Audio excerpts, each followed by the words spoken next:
Hey, what's up guys, my name's Captain Venom FTW, and today we are here on MLB The Show 16, and we're going to be doing a Road to the Show series with Babe Ruth. We did a series with Babe Ruth on MLB 14 show, which was quite a long time ago, but we're going to see how this works. One of the few things they added this year is Bowman's Scouting Day, which we'll be seeing here in just a few seconds, as you see right there.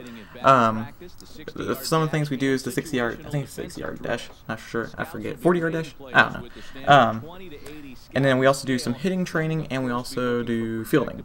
So we're going to be doing some hitting first, and it will give us our draft stock and everything like that, and then we'll do some fielding and all that. See, as you see there, we're doing the dash. I think it was 7 seconds we had, so I mean, not too bad. We were left fielder. I know it says we're number 4. The reason it's number 4 is I think someone on the East region has number 3 already, which making it where he's not number 3. Okay, so here we go. Hit a deep right field, but it's not going to be a home run. I was hoping we would get a home run right there on the first hit. So the next pitch is a ground ball between the second baseman. So that'll be a ground out more than likely. Next pitch is another fly ball. I think that's going to be a foul ball though. Yep, foul ball to deep right field. Good hit though, good contact, everything like that. Okay, next pitch, and that's going to be a pop-up to the catcher. That would be probably out in the game. Maybe, yes, that would be out in the game. And the next pitch once again, he hits it to deep left field. More than likely that would be a pop-out in the game. Or, yeah, that would be a pop-out. Pretty far, though, maybe in the gap, but it was a little too high, making it where it probably, you know, get caught, or, I don't know. That last pitch was fouled back. Another foul back. The thing about the Bowman Scouting Day is that the pitcher pitches really slow, so it's hard to, you know, get some good contact and actually time it correctly and all that stuff. So you go from here, like a pitcher pitching a 60-mile-per-hour fastball, and then you go into the game where the pitcher is pitching a 98-mile-per-hour fastball or something like that. That last pitch was almost a home run, which would have been really nice on the draft stock. And that was the last pitch. A ground ball between the first and second baseman. Might have been a base hit, but I don't know. Okay, one thing I don't like about the outfielding as we're watching this is that sometimes it glitches out and your person goes over the zone, like we almost did right there. So that's one thing I don't like about outfield, but I want to try and get better at it. So let's see. So that one's going to be back to our left. It says, as you see in the top, it says field fly balls to your left. And now it's going to make us field a few fly balls to our right side, so let's see it. And here's the hit. And these are just some simple, easy, you know, hits to us that won't be any trouble in the game or here. So our draft stock's pretty high right now. Not quite halfway on the right side. So like not quite past 3/4, which would be nice. And now it's saying throw to third. One thing about this is that it was glitched. So what happens is I would field the ball here, I would hold circle to, or no, square to throw to third, and it would never throw. And I could still move, like as you see here, I can still move and everything like that. You had to give it a few seconds and it would finally, you know, do it. Or it never threw it, but it still luckily went to the next fielding area. Tried again here, went to third, but it didn't work again. And I think it did one more time after that. And then, yeah, it was just glitched, so that's something they need to fix in the Bowman Scout Day. I don't know if it was a complete glitch for everybody or if it's just for me. Don't know. But another fly ball, throw the third. We're catching the fly balls, which is good, but they're right at us, so it doesn't really matter. Now what's going to make us do is it's going to make us throw to home here. So there's a runner on third, and we're going to throw it to home and try and get him out. So here we go. Fly ball to the right side of us. He's going to catch it, throw it in. But it's kind of off target, so he's definitely going to be safe at the plate. It was a good throw. Good throw, good field. And it looks like we're past the 3/4 mark, so that's pretty good. And here we go again. Pretty much the same place. This time we're going to stay a little back to get a jumping or a head start. And here we go. We got the showtime right here, and it was a pretty good throw. But it looks like he's still kind of safe. It looks like he might just beat the tag. And then this is the final fielding moment. And here's the pitch, and it's in the same exact place. I think it's in the same exact place every single time. And we throw it to home. Good throw on target, but it looks like he beat the throw because he didn't attempt to tag him until, you know, he was standing back up. So a pretty good scouting day, and we're going to go ahead and jump into Game 2 of the Prospect games because, first of all, Game 1, I played it, and the video file didn't save, so that kind of sucks.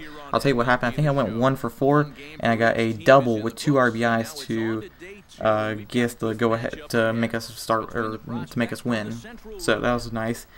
So here we go. We're in the outfield now.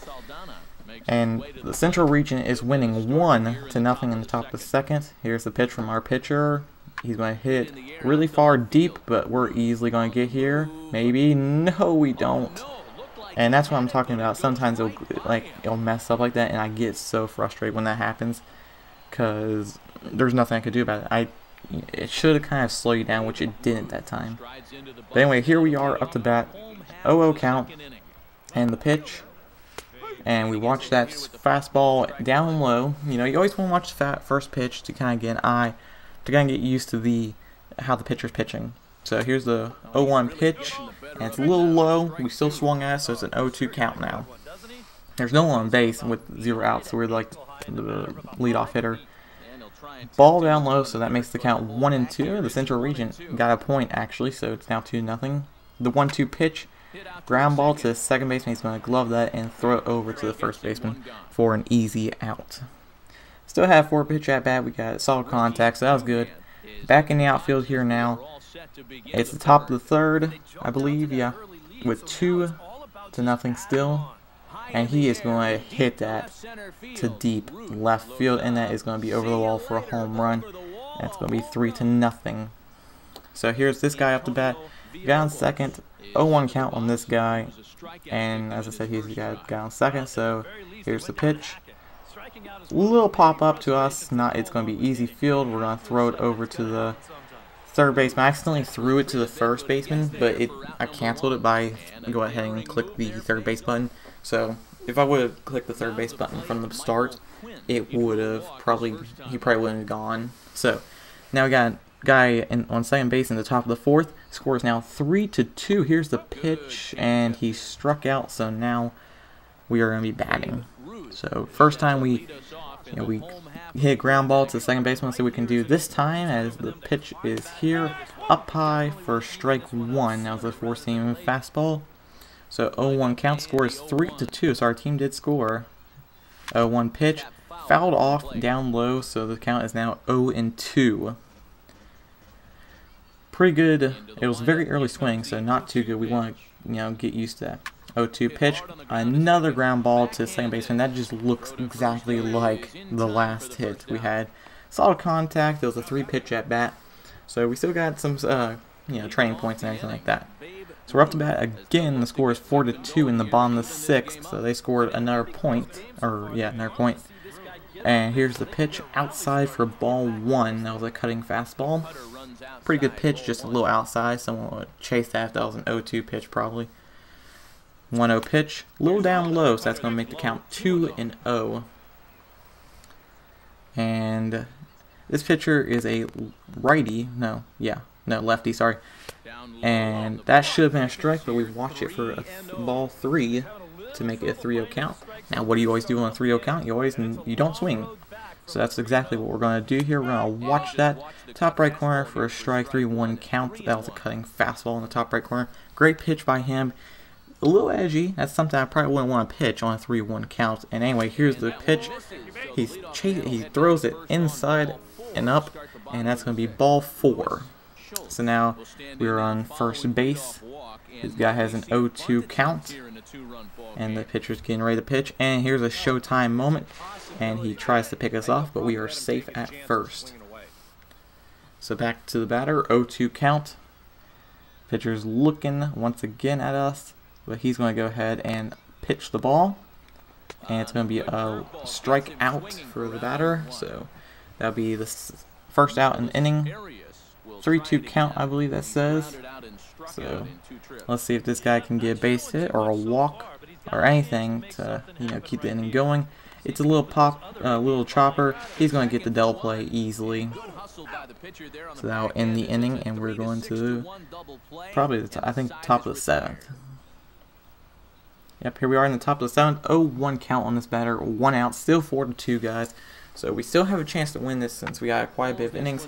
This is a pop fly ball to the left or to the right of us, and we're going to easily catch that to make it out number 2. But anyway, we're going to go to the bottom of the 8th. We got a guy on first with no outs, and we're going to look for a fastball up and in, or and great, we got a sidearm pitcher, which is my worst nightmare, but he does pitch a ball, so the count is 1-0.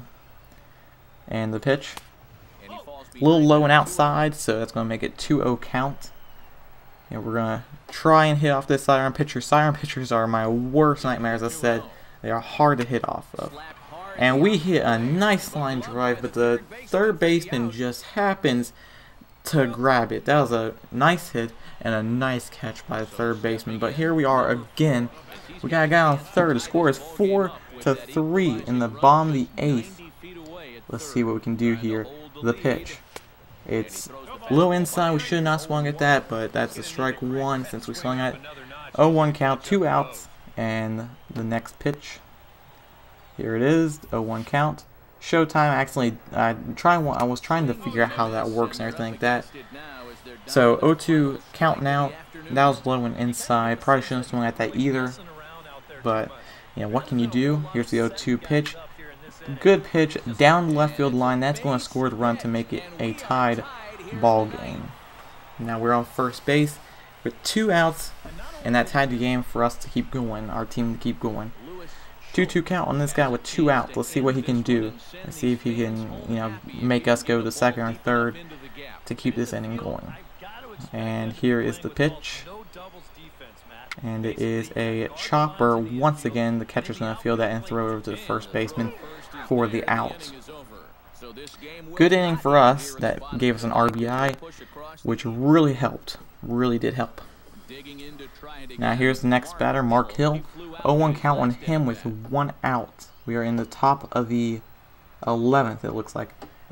And here is the pitch for Mark Hill. It's a fly ball right next to us. That's going to be an easy catch for us, as that's the first out of the inning, or second out of the inning.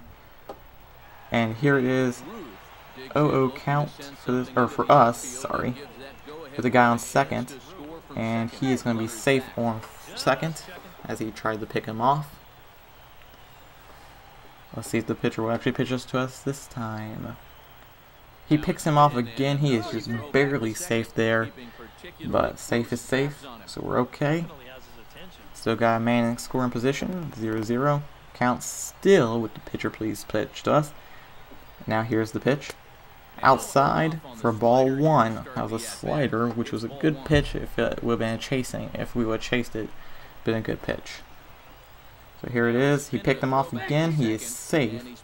So the count is still 1-0. This pitcher would please pitch to us. He's annoying.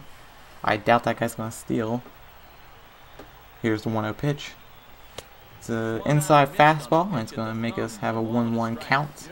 So 1-1 count with 1 out. Got him second. 4-4 is the score here in the bottom of the inning. That's going to be a pop out to right field, but the runner is going to advance and get there safely, which is nice for us. But that's going to do it for the game, though. We did end up losing 6-4, I believe. But anyway, here is the draft. I'm going to let you guys watch this and listen to it. So, here you go. Today, the best up-and-coming baseball talent from around the country and the world, many of whom have just recently competed in the Topps Amateur Showcase, will begin their journey as professional baseball players. Today is a day these young men have been dreaming about and working towards their entire lives. We wish them all the best of luck and look forward to watching them develop into even greater ball players over the coming years. With that said, it's time to get started. The first pick is officially on the clock. With the first overall pick in this year's first-year player draft, the Philadelphia Phillies select Thomas Staley, a starting pitcher from the West region. With the second pick of the first round, the Cincinnati Reds select Cesar Navarro, a relief pitcher from the West region.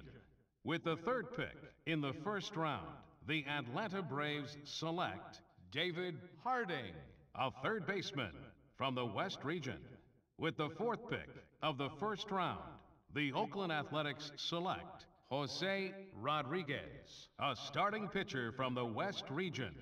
With the fifth pick in the first round, the Milwaukee Brewers select Enrique Gallegos, a starting pitcher from the West region. With the sixth pick of the first round, the Colorado Rockies select Mike Soria, a closing pitcher from the West region. With the seventh pick in the first round, the Miami Marlins select Pedro Prado, a third baseman from the Central region. With the eighth pick of the first round, the San Diego Padres select Greg Carrillo, a relief pitcher from the West region. With the ninth pick in the first round, the Detroit Tigers select Rafael Cruz, a shortstop from the West region. With the 10th pick of the first round, the Chicago White Sox select Lionel Queen, a closing pitcher from the Central region.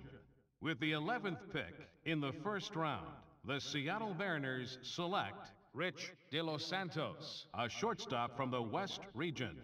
With the 12th pick of the first round, the Boston Red Sox select Leo Almanza, a shortstop from the Central region.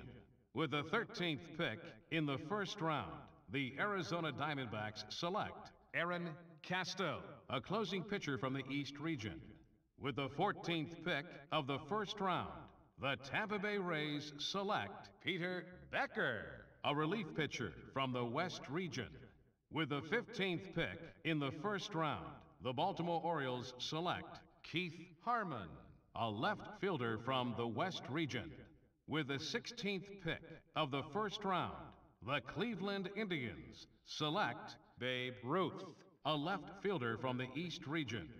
Okay, so as we make our way through the latter half of this first As you round, see we there, another highly he was valued drafted prospect come to off the board. Cleveland What do you guys know Indians, about him and what's your which opinion was on this it's a good team. You know, we're gonna see what happens with the Cleveland Indians. Hopefully, we get to MLB real soon. Maybe we'll even get traded to the Boston Red Sox or the New York Yankees. But anyway, guys, I hope you did enjoy this video. If you did, make sure to hit that like button and subscribe down below. Also, if you know exactly what batting stance Babe Ruth's is in the game, please let me know. I tried to pick his batting stance as close as possible, but I couldn't find his exact batting stance. But if you know where his stance is, let me know. Also, can make it where his face was exactly like he looked in real life. I did make his face. I did make him aged, so it did look a little bit more like him. And also, hopefully, we get number 3 in the actual first game in the minors. But I hope you guys stay tuned for the next episode. Anyway, guys, I will see you in my next video. Peace.